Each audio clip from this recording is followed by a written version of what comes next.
I was 26 when I started teaching 8th grade math, younger than most people expected. And back then I still believed rules existed to keep chaos outside the room. That morning felt ordinary until the equation on the board stopped making sense to me mid-sentence. The air changed in a way I could not explain, like the room was holding its breath. I did not realize it at the time, but that pause was the first warning I ignored. The lockdown alarm cut through the building without mercy. Not the drill tone, but the real one we were trained to fear. My hands moved before my thoughts could catch up as I locked the door and pulled the blind over the glass panel. The hallway lights dimmed to emergency glow, and something about that felt wrong, almost ceremonial, like a signal meant for someone else. My name is Aaron, and in that moment I felt very small. I guided my students into the far corner and shut the lights off, whispering instructions I had repeated during drills yet never believed I would use.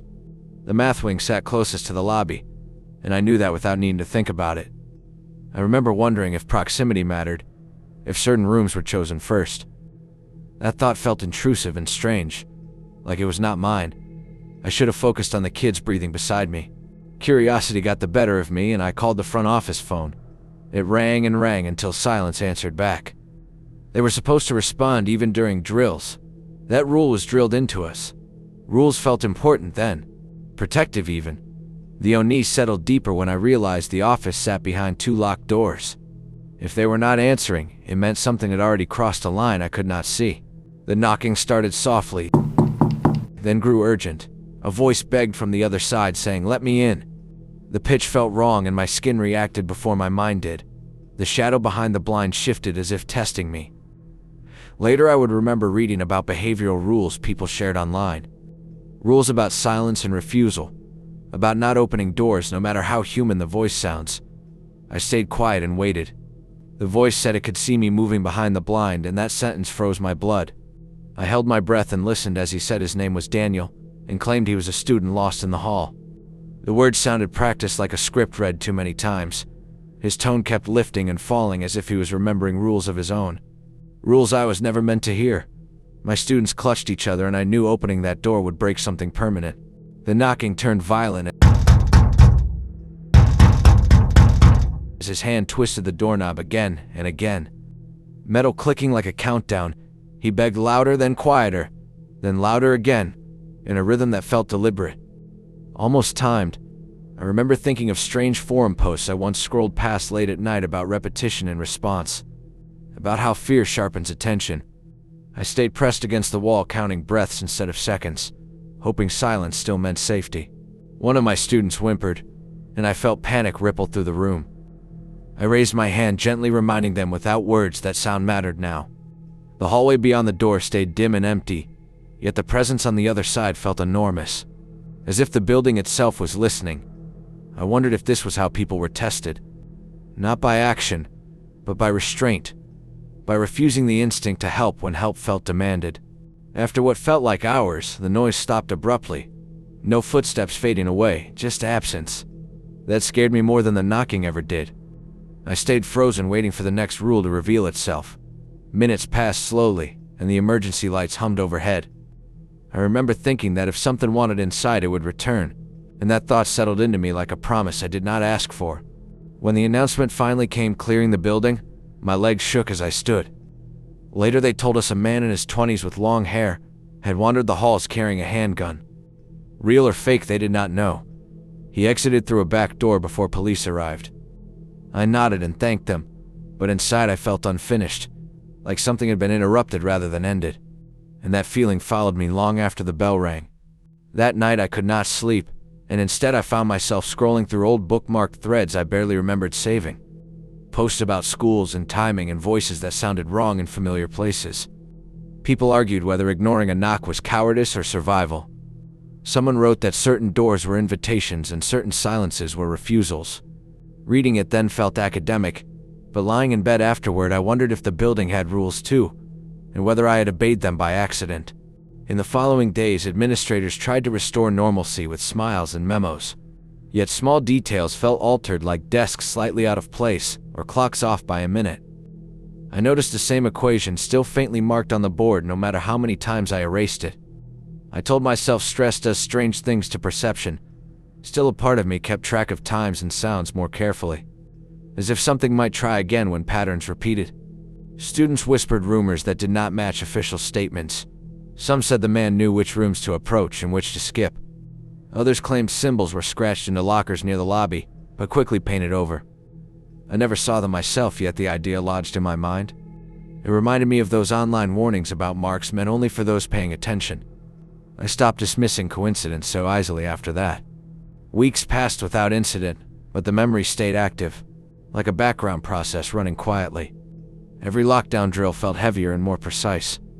I caught myself listening for patterns and footsteps during passing periods. Even ordinary knocks made my shoulders tense. I did not talk about it much because explaining that kind of fear makes it feel smaller, and this fear refused to shrink. It wanted to be respected. Looking back now, I think that day taught me something I was never meant to learn so early. That safety sometimes depends on refusal, and that help offered at the wrong moment carries a cost. I stayed teaching, but I never stood directly in front of the door again. And every time the lights flicker, I still feel that pause return, like the room waiting to see if I will remember the rule I followed without knowing its name. There were moments afterward when I questioned my own memory, like whether the voice really shifted pitch, or if fear reshaped it later. I replayed the sound in my head during long drives home, trying to remember exact words and pauses. Some nights I wrote them down, then deleted them, afraid that recording details might invite attention, as if observation itself was a step in a process I never agreed to start. A month later, an older teacher mentioned offhand that the math wing had been involved in something similar years before. She stopped herself mid-sentence and laughed it off as rumor, but her eyes avoided mine. That reaction stayed with me more than the story. I wondered how many incidents never made it past whispers, how many followed the same quiet shape, beginning with alarms and ending with unanswered questions. I began noticing small personal rituals forming without intention. Locking my classroom door twice, even when empty, counting steps from the board to the light switch, waiting exactly 5 seconds before speaking after a knock. These habits felt grounding, but also imposed, like rules handed down rather than chosen. I did not question them because they worked. Nothing else came to the door after that. Sometimes during late afternoons, the hallway outside my room grew unnaturally quiet. No lockers slamming or voices echoing. Just that same waiting feeling from the lockdown day. I would pause mid-lesson, sensing eyes where none should be. The students never seemed to notice, which made it worse. I learned that fear shared feels different than fear carried alone. By the end of that year, I told myself the chapter was closed. Yet closure implies completion, and this felt more like suspension. The man was never charged and the weapon was never found. Those facts circled endlessly in my mind. I moved on to the next semester believing distance would help, not knowing that leaving one place does not always mean leaving what noticed you there.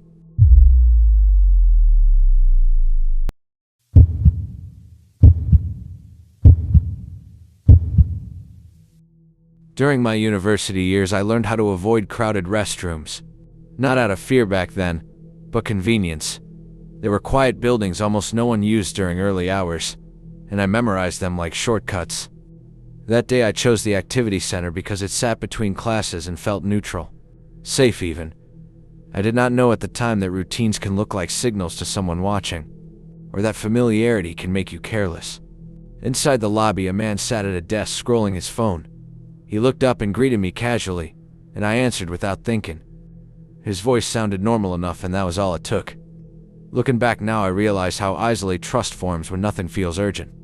I turned down the curved hallway toward the restroom, carrying that false calm with me like a borrowed coat.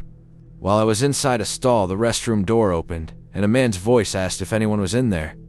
The question felt strange given the sign on the door, but I stayed silent. Footsteps approached and stopped directly in front of me. A finger tapped the stall door lightly. Then through the thin crack, I saw an eye pressed close.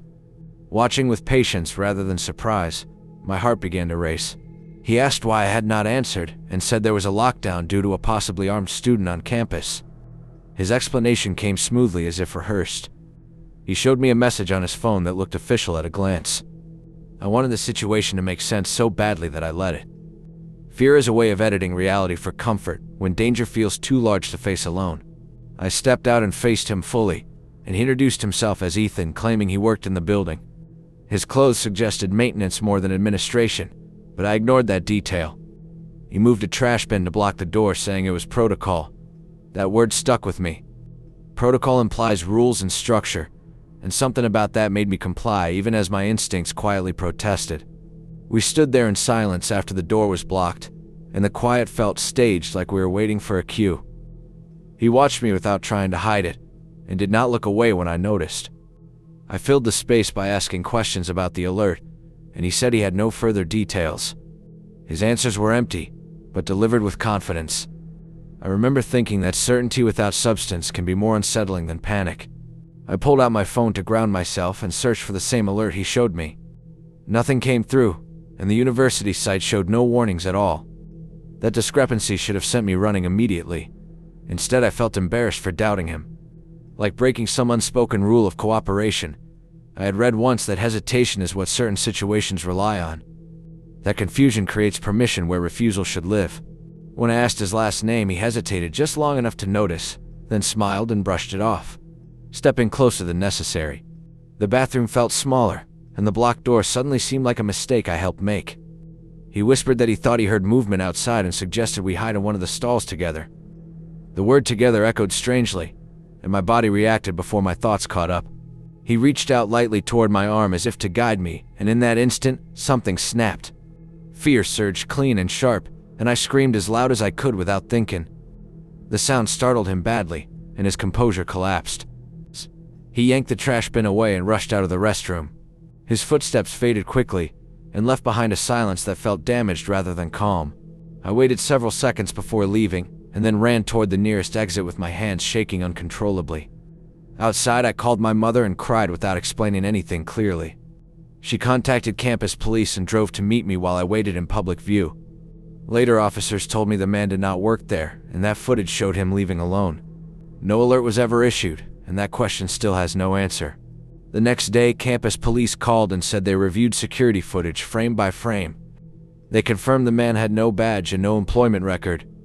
His movements through the building followed no normal pattern, lingering then accelerating at strange intervals. The officer spoke carefully, choosing words that avoided speculation.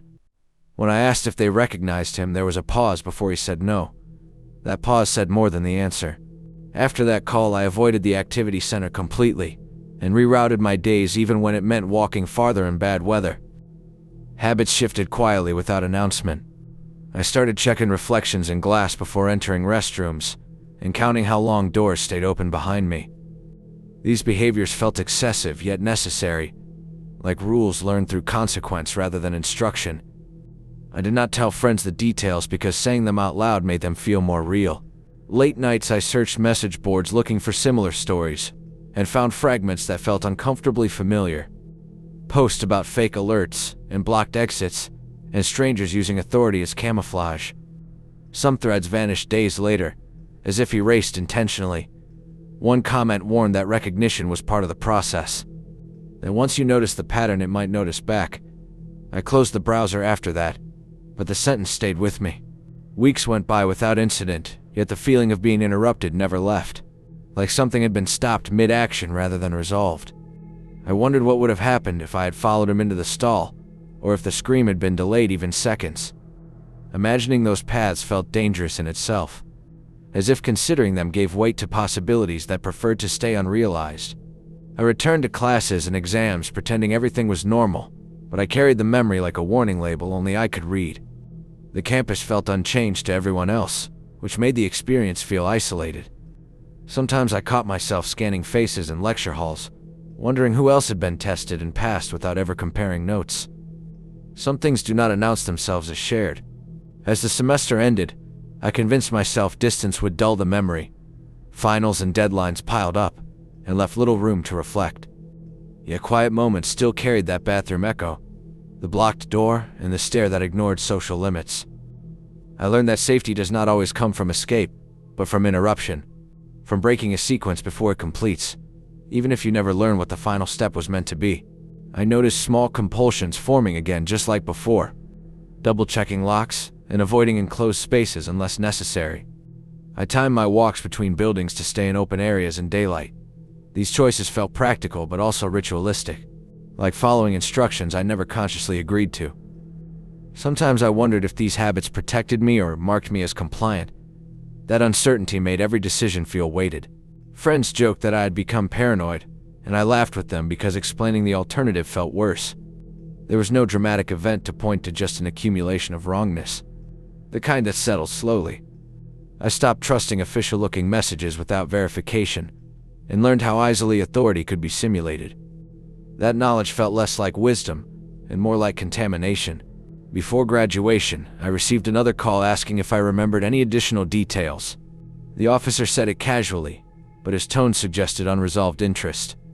I searched my memory and found only impressions rather than facts.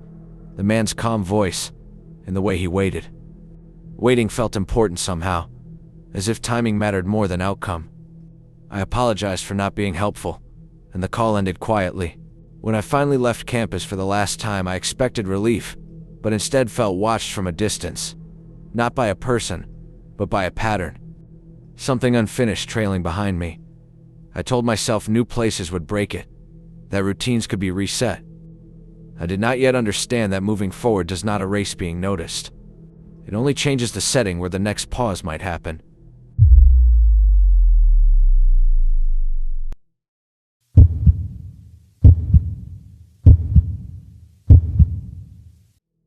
Senior year felt lighter because ninth period was free, and Fridays carried that restless energy that makes rules feel flexible. My friends Marcus and Luke waited with me near the gym hallway while we planned to head to the beach. Another friend, Noah, texted that he would sneak out after attendance. The hall was quiet and distant from everything else. I remember thinking how empty spaces invite shortcuts, and how often that choice goes unnoticed. The exit doors at the end of the hall opened inward, and a man stepped inside even though they were not meant for entry. He wore black sweatpants, a black hoodie pulled tight, and a backpack that looked heavier than it should. The day was hot enough to make that stand out. He stared at us one by one without speaking, and the look felt measured, like he was checking alignment rather than reacting. Marcus said something sharp, trying to break the tension, and the man stopped instantly. He asked if there was a problem, and his voice was calm in a way that did not match the situation. Luke and I pulled Marcus back, repeating that it was nothing. After a moment, the man turned and continued down the hall. The air felt altered after he passed, like a room after someone blows out a candle. We stood there uneasy and joked half-heartedly until Noah texted that the gym had gone into lockdown. The word hit harder than expected. The doors separating the locker rooms were shut tight, and suddenly the hallway felt wrong for reasons we could not articulate. That earlier stare replayed in my mind and connected itself to the word lockdown like pieces snapping into place. At first, the sounds were dull and spaced apart like distant thumps. We tried to rationalize them as doors or equipment being moved. Then the screams started, and denial collapsed immediately. Fear arrived clean and undeniable. My body moved before thought could form, and I knew with absolute clarity that staying still would be a mistake we would not get to reconsider. The man in black reappeared at the far end of the hall, moving fast and purposeful, and the moment our eyes met, something settled into certainty. We ran without speaking through the same exit doors he had used earlier. The heat outside felt unreal, as adrenaline drowned everything else out. I remember thinking that timing mattered again, that we were seconds ahead of something closing behind us. We cut into the woods beside the school branches, tearing at our arms as we pushed through without slowing. My lungs burned and my legs felt hollow, yet stopping never crossed my mind. When we finally dropped to the ground, hidden by trees, the world narrowed to breathing and listening. Leaves shook nearby, and footsteps grew louder, then paused as if someone was deciding which direction to choose. Through the brush, I saw him run past, scanning the ground and the trees with frantic focus. He shouted words I could not fully hear, but the intent behind them carried clearly enough. I pressed my face into the dirt, afraid even eye contact might matter. That moment stretched endlessly until his footsteps faded, and the forest returned to stillness that felt fragile and temporary. We did not speak until we were sure he was gone, then ran again toward the senior parking lot, every step fueled by panic and disbelief. I drove us away, shaking so badly I could barely keep the wheels steady.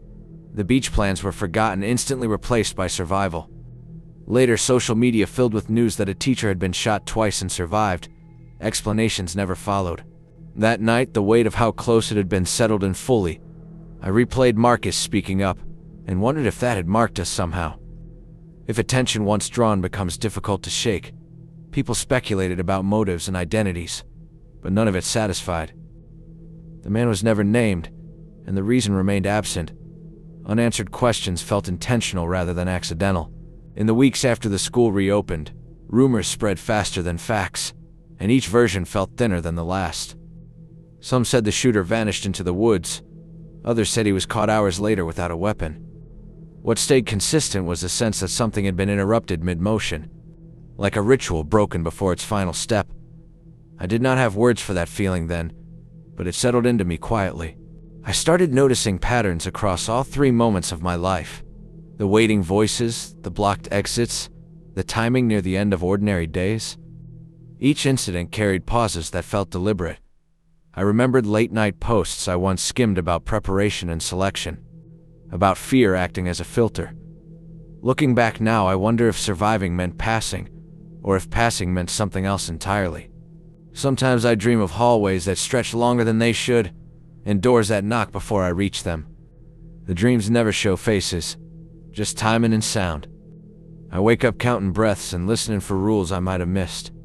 If you are listening to this on MrRituals, you already understand why some things are better left unfinished. Make sure you're subscribed. Remembering feels like part of the responsibility now. Years have passed, and life looks normal from the outside, yet certain hours still feel heavier than others. Late afternoons and empty buildings make my skin tighten. I avoid routines that feel too clean or predictable, not out of fear exactly, but caution, like avoiding a pattern that once noticed me back. I never learned what the final outcome was meant to be, and that uncertainty feels intentional. I tell myself these were isolated events connected only by coincidence and stress. That explanation works most days, but on quiet nights when timing lines up too neatly, I feel that same pause return. The one that asks without words whether I still remember the rules I followed without knowing. I do not answer. I listen, because listening has kept me here so far. Even now I catch myself stopping mid-step when a sound feels out of place. Not fear exactly, but recognition, like something clearing its throat nearby. I have learned not to rush those moments, to let them pass without acknowledgement. There are rules about attention that never get written down, and breaking them feels worse than disobedience ever did. I stopped trying to assign meaning to every detail because meaning can act like an invitation. Instead, I had to focus on sequence and restraint, on what was avoided rather than what occurred. The door stayed closed, the stall was not entered, the woods hid us long enough. These facts repeat in my mind like checkpoints, not victories, but pauses where something failed to complete itself. Sometimes I wonder if others from those moments feel it too. The teacher who survived, the students who hid, the people who never realized how close they were to something unnamed. We never talk about it, and maybe that silence is another shared rule. Acknowledging patterns gives them weight, and weight gives them direction. I choose to remain light when I can. I still live a normal life on paper with work and schedules and plans. But there are days I deliberately change routes or delay actions without knowing why. Instinct guides those choices more than logic. I trust it now, because logic once told me to open a door, and instinct told me not to. That difference feels important in ways I cannot fully explain. As I finish telling this, I feel that familiar pause settle in again. Not fear, just awareness. Like standing between steps and waiting for permission that never comes. I do not know if these moments are memories or reminders, only that something unfinished prefers patience over closure. And as long as I keep listening instead of answering, the quiet seems willing to let me stay.